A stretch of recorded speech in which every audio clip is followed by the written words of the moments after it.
Thank you. Mr. DeBar, there is reportedly a backlog of contracts awaiting approval at the Department of Commerce, with only 5 or 6 being approved per day.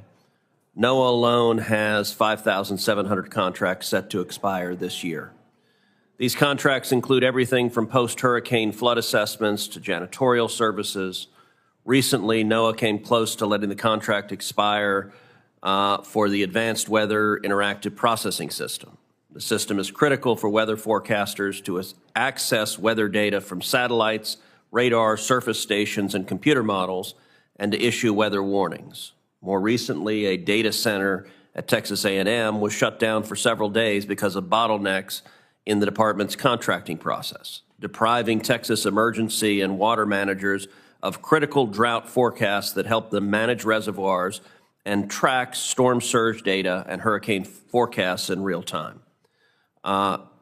There are other critical contracts for Texas that are in Commerce's contracting backlog, such as routine maintenance repairs to NOAA's aging Hurricane Hunter fleet. Can you commit to addressing the problems with the Department of Commerce contract process and resolving the backlog of contracts? Yes, Chairman. Thank you. The Department of Commerce plays an underappreciated role in U.S. science policy, something you have a great deal of experience with, emphasizing applied science, technology transfer, and commercialization to drive economic growth.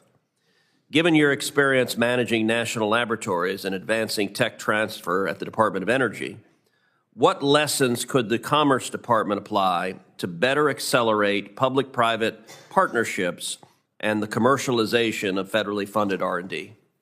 So Senator, my kind of philosophy around federal government spending is it should be the equivalent of venture money. It should be the equivalent of triggering money to get the private sector moving in a certain direction.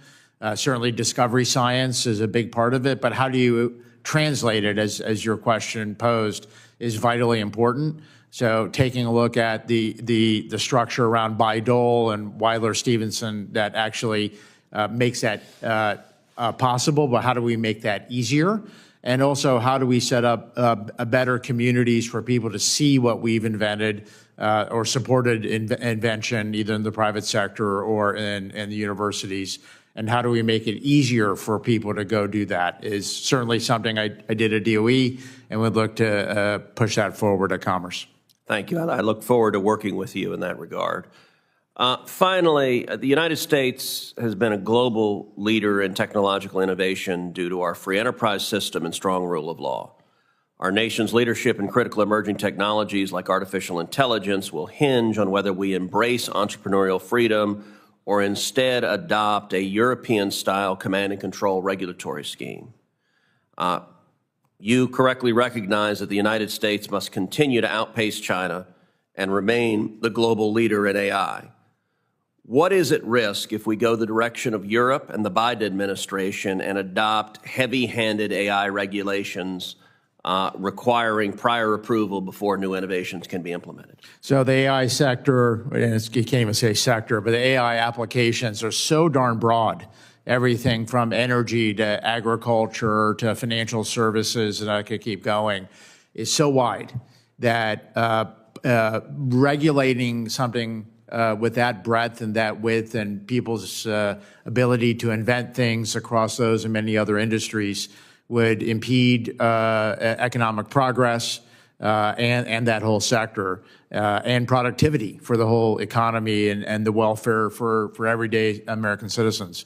So free enterprise and allowing everyone to develop across those and every other industry is vitally important for a broad set of reasons.